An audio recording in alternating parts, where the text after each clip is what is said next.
Secret Lovers, setiap 17-an, panjat pinang selalu jadi salah satu lomba yang bikin suasana makin meriah. Tapi tahu nggak sih, yang dipanjat ramai-ramai itu punya perjalanan panjang sebelum berdiri di lokasi lomba. Dari kebun, diangkut ke kota, lalu diolah hingga siap dipanjat. Kira-kira seperti apa ya di balik proses kemeriahan panjat pinang?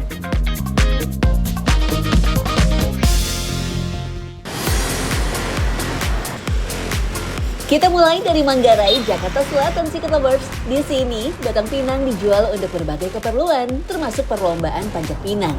Batang-batang ini berjajar di pinggir jalan, menunggu dipilih sesuai kebutuhan. Pemilihan batang gak bisa sembarangan. Batang yang dipilih umumnya lurus, tinggi, dan kuat. Kondisinya juga harus sehat, tanpa bagian yang keropos, retak, atau berlubang. Nah, warna permukaan batang bisa menjadi salah satu petunjuk umur. Batang yang lebih muda cenderung berwarna hijau, sementara yang lebih tua, warna batangnya mulai berubah menjadi kekuningan dan lebih gelap. Kalau pohon pinang itu, kalau yang tua ya berkualitas sih, kuat ya. Dan licin dibanding pohon bambu. Kalau dulu kan pohon bambu, sekarang pohon pinang. Udah umumnya. Selain kuat apalagi Pak? Kuat, jadi dia kokoh lah, nggak mudah patah. Oh iya, batang pinang ini nggak langsung siap dipanjat loh Secret Lovers. Permukaannya harus diserut kurang lebih 30 menit untuk mengikis kulit luar yang kasar dan berserat. Hasilnya, batang jadi lebih bersih dan halus. Untuk menyerutnya, pekerja menggunakan golok karena lebih mudah digenggam. Karena lebih enak, dapat pegangannya. Kalau pakai arit susah. Kalau arit susah. Susah. Tapi Karena bukannya arit dia kan melengkung, bukannya harus lebih mudah. Itu malah nggak bisa. Malah nggak bisa. Nggak bisa. Paling bisanya ujung, tapi kan stand megangnya susah ya. Nah, bukan cuma goloknya aja yang harus tepat. Arah serutannya juga punya trik sendiri. Lihat aja tuh, golok dialihkan mundur, bukan ke arah depan Secret Lovers. Batang pinang punya serat yang memanjang dari pangkal hingga pucuk.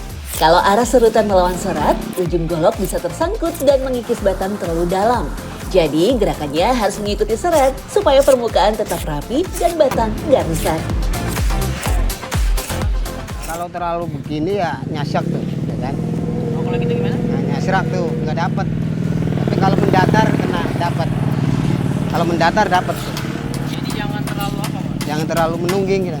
Jangan Nukik. terlalu menukik ya? Nukik ya. Jadi harus Mendatar ya, mendatar, ngayun. Kalau batang pinang sudah mulus, saatnya menyiapkan bambu tali Secret Lovers. Bambu ini nantinya jadi kerangka tambahan untuk menopang bagian atas panjat pinang. Nah, kenapa bambu tali? Karena bahannya ringan, lentur, tapi cukup kuat. Karakter ini bikin bambu mudah dibentuk, sekaligus mudah dipasang pada batang pinang. Sebelum kerangka dipasang, batang pinang harus dilubangi di 4 titik. Posisinya dibuat sejajar agar bambu bisa terpasang dengan tepat. Lubang ini nantinya jadi titik pengikat antara batang pinang dan kerangka bambu. Setelah terpasang, kerangka jadi tempat untuk memasangkan hadiah di bagian atas deh. Jadi, jangan remehkan bambu yang terlihat sederhana ini ya Secret Lovers. Di baliknya ada peran penting untuk membuat bagian atas panjat pinang siap digunakan. Dalam harus tembus, harus kita tembusin. Emang nanti nggak kena sama titik-titik lainnya Pak? Enggak, Nggak ngadu Pak? enggak. Ini memang bambu satu ini nanti tembus ke sini bagi 2. Berarti ibaratnya ada 2 lubang yang saling menghubungkan ya? Iya. Kalau 4 lubangnya sudah siap, tinggal membentuk lingkaran di bagian atas yang nantinya jadi tempat bergelantungan berbagai hadiah. Supaya kokoh, kerangka lingkaran dikuatkan dengan belahan bambu dan tali rafia. Pastinya sebelum peserta memanjat, bagian atas sudah harus kuat menahan berbagai hadiah. Eits, bukan cuma soal kuat aja, tampilannya juga dibuat semakin meriah. Sejumlah pelanggan meminta bagian atas panjat pinang dicat merah dan putih biar makin kental dengan suasana 17-an. Biasanya cat hanya diberikan pada kerangka bambu dan sebagian pucuk pinang. Untuk catnya, penjual menggunakan cat minyak yang dinilai cukup tahan air dan awet. So, bagian atas ini bukan sekedar tempat hadiah, tapi juga jadi pemanis yang membuat Panjat Pinang makin meriah Secret Lovers. Tadi saya lihat itu pakai campuran bensin ya. Bensin, Kenapa harus pakai campuran bensin? biar cepet kering. Oh gitu. Murah meriah. Kalau pakai campuran air, kenapa? Nggak bisa. Ntar hasilnya gimana? Kalau pakai air nggak bisa, dia kan minyak jadi kalis. Nggak bisa nyatu. Oh gitu. Nah proses pengecatan ini dia nunggu keringnya sampai berapa jam sih? Ya paling 15 menit lah. Oh iya, sebelum siap dipanjat, batang ini masih harus diamplas Secret Lovers. Bukan cuma biar terlihat rapi, proses ini juga membuat permukaannya lebih halus dan rata. Kalau dikerjakan satu orang, bisa selesai sekitar 15 menit Secret Lovers. Hasil amplas nantinya berkaitan dengan permainan oli di atas batang loh. Makin halus permukaannya, tantangan peserta saat memanjat bakal makin terasa. Amplasnya itu ada yang amplas kasar, kalau kita pakai amplas lembut, halus. Jadi nggak pakai 2 kali kerjaan. Kalau pakai amplas kasar, dia terlalu banyak kecabut, dia punya ininya, serat-seratnya. Jadi kalau seratnya banyak kecabut, ntar pas main gimana? Nanti kalau seratnya banyak kecabut, dia kan semakin keluar dia punya gini-giniannya nih tuh. Bahaya ya? Bahaya.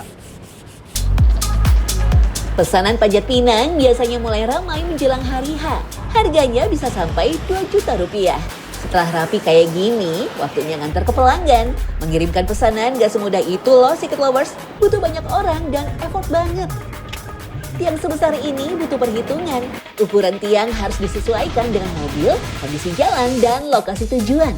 Apalagi kalau pengirimannya masuk ke lingkungan padat dan dekat rumah warga. Salah perhitungan bisa membahayakan orang dan lingkungan sekitar.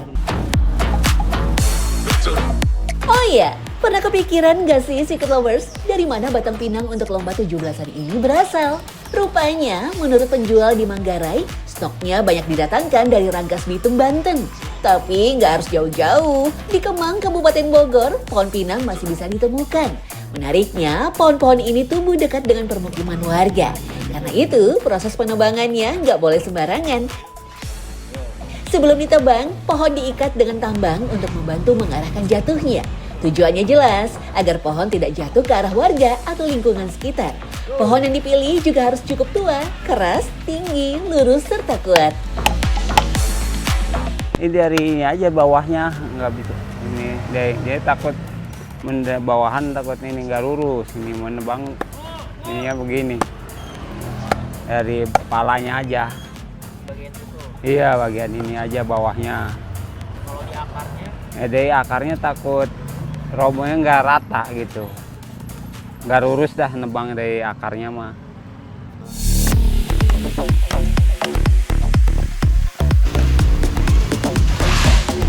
Liman, salah satu penebang, biasanya mengirim hingga 20 pohon pinang ke Jakarta dan sekitarnya. Harga satu pohonnya bisa mencapai Rp200.000. Kalau dikalikan 20 pohon, nilainya bisa mencapai 4 juta rupiah tuh. Apalagi kalau di musim 17-an kayak gini, harganya bisa naik berkali-kali lipat. Makanya gak cuma yang ikut perlombaan aja yang happy, para petani pohon pinang juga dong. Secret Lovers, sebelum menjadi arena perebutan hadiah, sebatang pinang ternyata harus menempuh perjalanan panjang. Mulai dari dipilih, ditebang, diangkut, diserut, dirapikan, hingga siap dipanjat. Di balik kemeriahan lomba, ada tangan-tangan yang bekerja sebelum perlombaan dimulai. Ada penjual, penebang, dan pekerja yang menyiapkan satu tiang untuk momen kebersamaan. Dan ketika tiang itu berdiri tegak, perjalanan panjang di baliknya pun ikut menjadi bagian dari cerita. Selamat Hari Ulang Tahun Republik Indonesia ke-81. Indonesia berdaulat, adil, dan makmur.